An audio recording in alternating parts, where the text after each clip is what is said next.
Green house ગેસને લગતો એક બીજો અત્યંત મહત્ત્વનો ટોપિક છે GWP.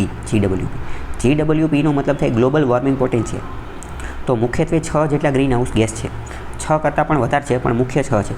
તો એ બધાને ધ્યાને રાખી અને ગ્લોબલ વોર્મિંગ પોટેન્શિયલ નક્કી કર્યું. કીવર્ડ ટેકનિકનો ઉપયોગ કરીએ તો પહેલાં સમજો કે પોટેન્શિયલનો મતલબ શું. તો કે પોટેન્શિયલનો મતલબ થાય ક્ષમતા. પોટેન્શિયલનો મતલબ શું થાય? ક્ષમતા. કોઈ પણ બીજ હોય, કોઈ પણ બીજ, સીડ આપણે જેને કહીએ, કોઈ પણ બીજ, તો આની અંદર પોટેન્શિયલ રહેલું છે, ક્ષમતા રહેલી છે બહુ મોટા વટવૃક્ષ બનવાની. કોઈ નાનું બાળક છે, ગણિતની અંદર જોરદાર છે, ભણવામાં બહુ સારું છે, તો એની અંદર પોટેન્શિયલ રહેલું છે, ક્ષમતા રહેલી છે ભવિષ્યમાં મોટા થઈ અને સાયન્ટિસ્ટ, એન્જિનિયર, ડૉક્ટર કંઈક સારું કંઈક બનવાની. તો મતલબ કે પોટેન્શિયલ એટલે ક્ષમતા, શક્તિ.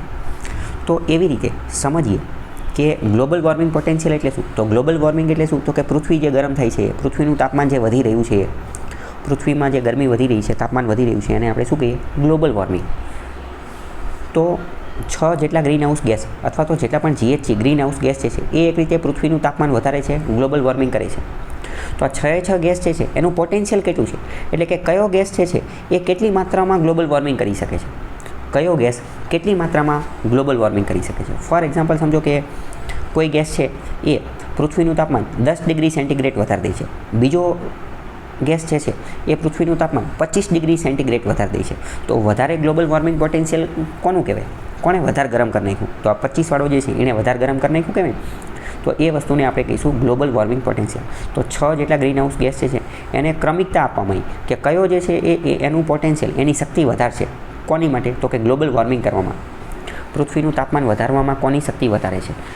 આવો જે ક્રમ નક્કી કરવામાં આવે, આવું જે મેઝરમેન્ટ, માપણી કરવામાં આવે, માપ કરવામાં આવે, એને ગ્લોબલ વોર્મિંગ પોટેન્શિયલ GWP કહેવામાં આવે. એમાં 6 ગ્રીન હાઉસ ગેસ છે એને રેન્ક આપવામાં આવે. તો હવે આ રેન્ક આપવા માટે કોઈ રેફરન્સ પોઈન્ટ તો જોઈને. તો રેફરન્સ પોઈન્ટ જે છે એ સામાન્ય રીતે કાર્બન ડાયોક્સાઇડને રાખવામાં આવે. એવું માનવામાં આવે કે કાર્બન ડાયોક્સાઇડનું જે ગ્લોબલ વોર્મિંગ પોટેન્શિયલ જે છે ને એ 1 રહેલું છે. કાર્બન ડાયોક્સાઇડનું ગ્લોબલ વોર્મિંગ પોટેન્શિયલ એ 1 રહેલું છે અને આની સરખામણીમાં બીજા બધાને રેન્ક આપવામાં.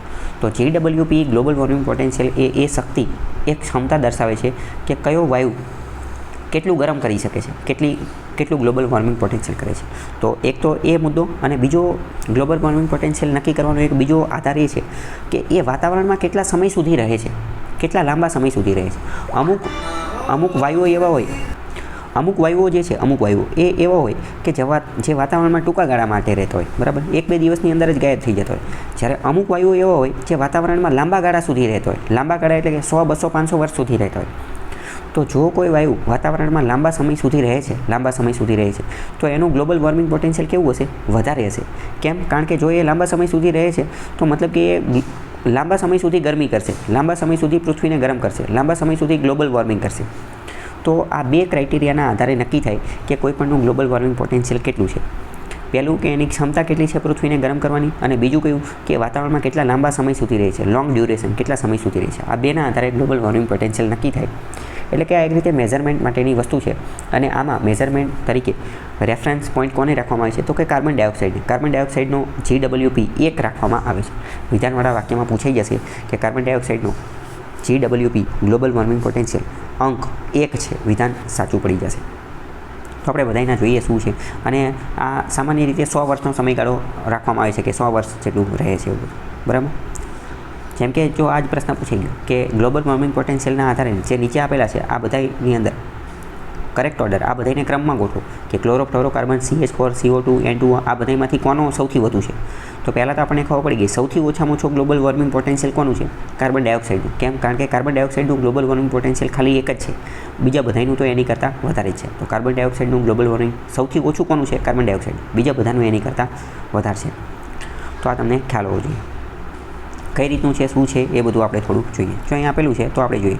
તો કાર્બન ડાયોક્સાઇડનું જે છે ગ્લોબલ વોર્મિંગ પોટેન્શિયલ એ કેટલું છે? એ 1 છે. એ 1 છે. એક રીતે જોઈએ કે 100 વર્ષની અંદર કાર્બન ડાયોક્સાઇડ કેટલી ગરમી ઉત્પન્ન કરી શકે, એની અંદર કેટલી ક્ષમતા છે?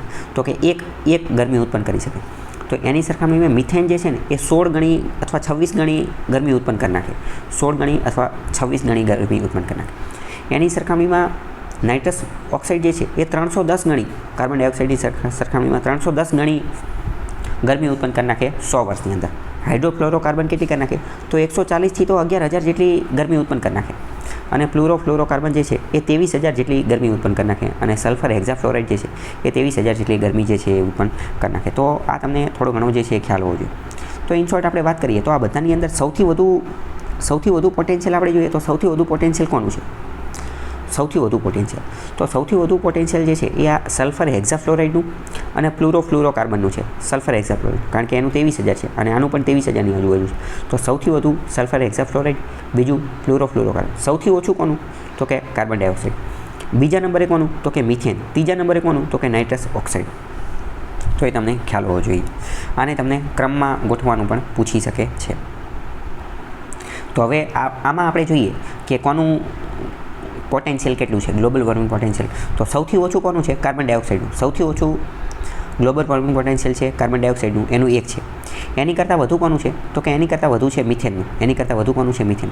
મિથેન કરતાં વધુ કોનું છે? તો કે નાઇટ્રસ ઓક્સાઇડનું. અને એની કરતાં વધુ કોનું છે? તો કે ફ્લોરોકાર્બનનું. એની કરતાં વધુ કોનું? તો ફ્લોરોકાર્બન. અને એની કરતાં વધુ તો કે સલ્ફર હેક્ઝાફ્લોરાઇડ. તો તમને ખ્યાલ હોવો જોઈએ. એની ક્રમ જે છે એ તમને ખબર હોવી જોઈએ.